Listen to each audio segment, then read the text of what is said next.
Good morning, Guardians. The Hijabi Gamer here, and I am back. My apologies for the last 3 weeks. I had to be at work at 5 a.m. and Zer drops at 5 a.m. As you know, I work in retail. I don't specify where, but it's the busiest time of the year. So my apologies for those 3 weeks. It will not be happening again until possibly the next holiday season. Until then, we don't have early mornings like this, or it's very, very rare. Anyway, it's a great week to come back to, so Zer is in the Reef. Now, just the usual reminder, this is Destiny 1, not Destiny 2, obviously. No Reef in Destiny 2 as far as I know. You only have 48 hours, or a little less, depending on when you see this video, to locate Zer and purchase what you'd like. He arrives on Friday at 5 a.m. New York time, and he departs on Sunday 5 a.m. New York time, so 48 hours. And he's always in the same location when he's in the Reef. He's got some okay stuff. I have been, by the way, replaying Destiny 1. Let me just show you first off what he has. So, first off, he's got the Telesto and the Queen's Command. Now, I'll say this. The Queen's Command, at least to me, is the worst ornament. I think I have it. This is the Queen's Command. Yeah, that's boring. It's meant to be, I think that's Marasov's color. I'm not a big fan of that. I prefer Lingering Vestige. You can pick that up from the Silver Dust shop if you want it. But I prefer this one. This is what you're getting, though. Now, Telesto is a pretty cool weapon. I do like it. I don't use it very often because I tend to use primary exotics and less secondary. But first off, it has Unplanned Reprieve, which fusion projectiles attach and detonate with a delayed void blast. So you shoot, you wait a couple seconds, and then there's a void explosion. It's very cool. Void boom. Okay. So it's a pretty cool secondary. I think it's in Destiny 2. I don't remember. It's been a couple weeks. Remind me in the comments down below. I do, though, know that there was at one point a Banshee 44 had a Telesto in his hands, and I think people were saying that's proof it's coming to Destiny 2, and I think that broke the game at some point. Destiny 2, I hear, is just full of bugs and glitches, too. Anyway, in addition, you have Harbinger's Spark. Now, this really is... I like Telesto, but this is one of those things you can only... benefit you only if you're in a fire team. So, Harbinger's Spark. Multi-kills with this weapon spawn orbs for your allies. So, orbs, if you don't know, in Destiny 1 are not the same as in Destiny 2. If you're by yourself, you will not make orbs. It's just when you're with other people. Normally in a fire team. However, you don't always have to be in a fire team. I have noticed when I've done Archon's Forge that there are orbs, and you're not in the same fire team. You're doing the same collective activity together, but technically you're really not in the same fire team. So then I remember noticing a whole bunch of orbs all over the place, because everyone was pooping out orbs. Orbs are less common than Destiny 2, I remember, so it's not as much... They're more valuable in Destiny 1 because they're not as common. So yeah, at least that's my experience. Again, I was primarily a solo player, so orbs were not a factor to me because I was primarily solo. So the rare times I have noticed them, it's because I'm with other people. So I'm not an expert on orbs. One of the things I have learned is if you are primarily a solo player, you need to learn how to play with other people, because multiplayer has different things to it than solo, like orbs, focusing on adding orbs or other like exotics that benefit multiplayer play versus solo play. You also tend to be slower when you're solo because you need to be more careful, because sometimes one shot and you're out. You got to go back all the way. Anyway, so Telesto, I like it because of the first perk, but yeah, you're kind of hindered on what you can gain from it. Next, we have Hawkmoon and Carrion. I don't believe I have Carrion, but I can show you what it looks like. So Hawkmoon, no, I do have Carrion. This is Carrion. Again, not my favorite. I like Moonglow, but you're getting Carrion. Oh, I'm not a big fan of Hawkmoon. Honestly, my favorite hand cannon is the Ace of Spades. This is that one that I have never understood the point of. So First off, let me put my ornament more glow. Okay, so it's a kinetic hand cannon. Luck in the chamber. One random bullet in the magazine causes considerable bonus damage. Okay, so one random bullet. Then you have holding aces. 2 more random bullets in your magazine deal considerable bonus damage. Now, I have done the math this way. The magazine is 13. Let's drop it to 12 to make the math easier. 3 random bullets in your magazine deal considerable bonus damage. 3 out of 12. That's 1 in 4. It's 25%. So you have a 25% chance that you will get that random bullet that will deal considerable bonus damage. To me, I prefer certainty more in my exotics. So I feel like, I know people have told me it's great for Crucible, but I'm not exactly sure why, because you may not get that lucky shot. So I don't know. I've never been a big fan of Hawkmoon. I know a lot of people got excited when they were bringing it to Destiny 2. Isn't it? What's the one that was like the mini Hawkmoon that everyone liked? There was a hand cannon also in Destiny 1 that people went absolutely ballistic for at one point. I think I have it. I think I might even have it on me. I think it's the Ias Luna. People went absolutely, with the right rolls. I can't remember, it's been a while, but I remember people going nuts over the Ias Luna as well.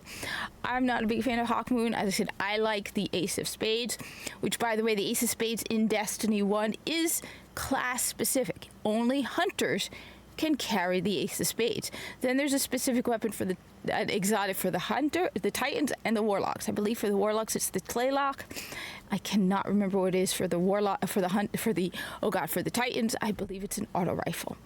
For the Mini. Okay. Yes, Mini. Yes, come here. Come here, Mini. By the way, she's not wearing the onesie anymore, so she is. Yes. Come here. Come here. Come here. Anyway, so the Ace of Spades is my favorite. You have to be a hunter to get it. You have to level up with Banshee 44 because precision kills move 1 round from your ammo reserves. Here we go. The little nudist. From your ammo reserves into the magazine. So every time you get a precision kill, it moves a round from your reserves to the magazine. So basically, hand cannons tend to be slow with reloading. So this means you don't have to reload as often. So that's why I'm a big fan. So it's a guarantee. It's not like with the Hawkmoon where you have a chance of getting a. You're distracting me, Fuzzball. All right. So next we have here the No Land Beyond sniper rifle. So I can't even remember. Oh, right. This is the sniper rifle that can be equipped in the primary slot. So this is one of those rare. Remember, this is Destiny 1. So your what weapons you can have in what slots are limited. So normally sniper rifles do not go in your primary slot. This is one of the exceptions. This exotic sniper rifle can be equipped in the primary weapon slot. In addition, it does kinetic damage. Normally sniper rifles do not do kinetic damage. So that's one of the things about it. I don't really remember using it very often. Increased precision damage, kills briefly, increase damage against next target. Like I said, that's one, I have it. Honestly, I have all of Zer's weapons, but this one does not stand out to me. What is the ornament? Undiscovered country. Oh, yeah. Let me know in the comments below what you think of No Land Beyond. But I don't know. I've never really been a big fan of it. Like, I never really used it. Because honestly, when it comes down to it, I don't really use sniper rifles.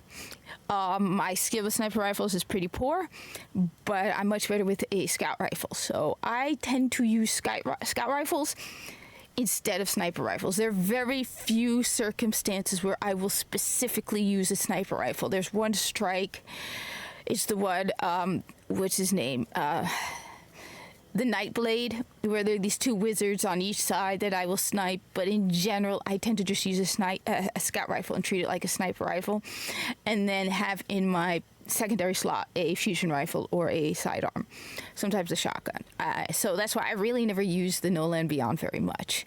I definitely have it, but it's just, you get Grimoire whenever you pick up an exotic.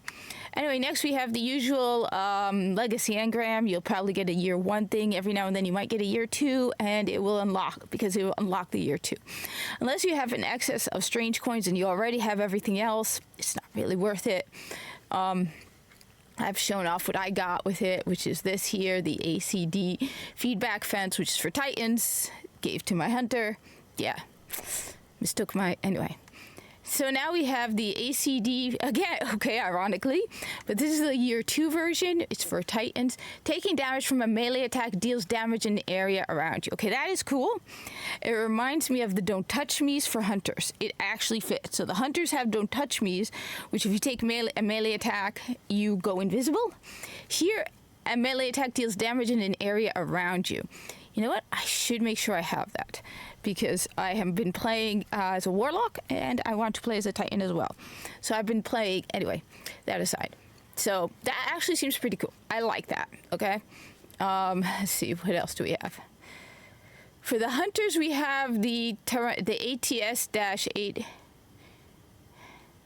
Oh, no, this is the one that you use if you got Arc Burn. Take reduced arc damage from minions of the darkness. Arc grenades and arc blade recharge faster. So this is the one that people have said make sure to use if arc burn is in effect. So you get reduced. I mean, it's okay. I think it would be nicer. You know, it would be cool if they made this so you could switch the element. Or you can re-roll it as a different element. So you can get like 3 of them in each element type. But why arc specifically? I mean, I don't know. I feel like sometimes arc is the burn you get the most common. Keep in mind, night boomers are arc, so maybe that's why. But yeah, it's okay. I think it's pretty good to have, especially with arc burn. But I like the Titan one. As someone who prefers offensiveness, I do like the Titan one better. So Titan gets number 1, and we know Warlocks never get number 1. It's rare. Yeah, Warlocks, you suck this week. Gain an additional fusion grenade charge. All right, Warlocks, that just sucks, which is ironic because I am just started to play as a Warlock. And then you have the usual other curios. Yep. In addition, so I don't know if I'm going to be doing this. Comment down below. Raids. I've been wanting to... There are raids that I have not done in Destiny 1. I won't deny it. So I've been thinking of alternating on Sundays between PlayStation and Xbox. Now, I have done the Vault of Glass. They basically carried me through it on PlayStation. But I need to do the Vault of Glass on Xbox, because I want the No Time to Explain, the exotic. Where is it? Where is it?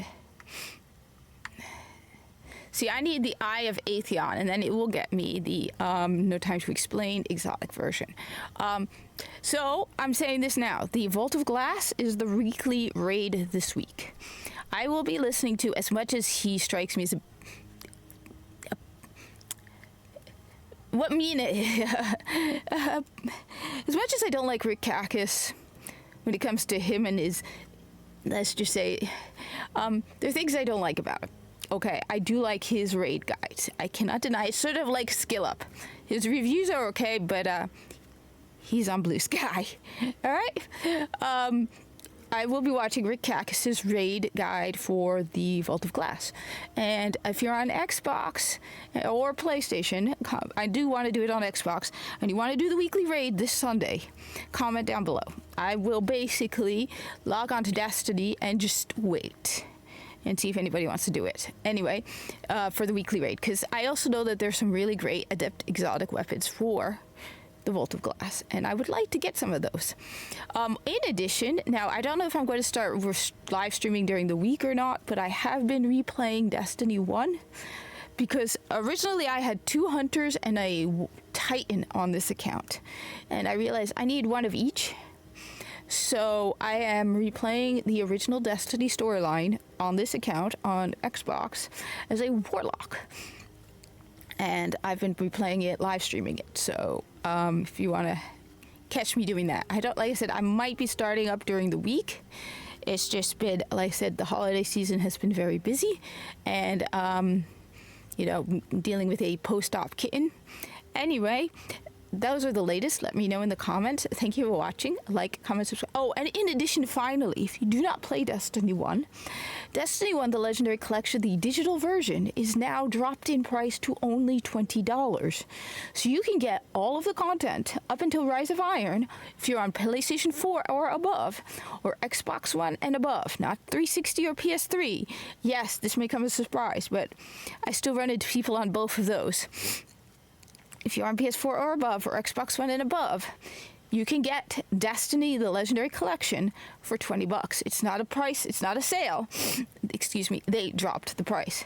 Anyway, thank you for watching. Like, comment, subscribe, share this video. I have noticed there are more people playing Destiny 1, and we need more people out there making Destiny 1 stuff. And hope to see you during the raids, or in the tower, or, maybe do the Nightfall. I'm not sure what the Nightfall is. All I know is that the raid is the Vault of Glass.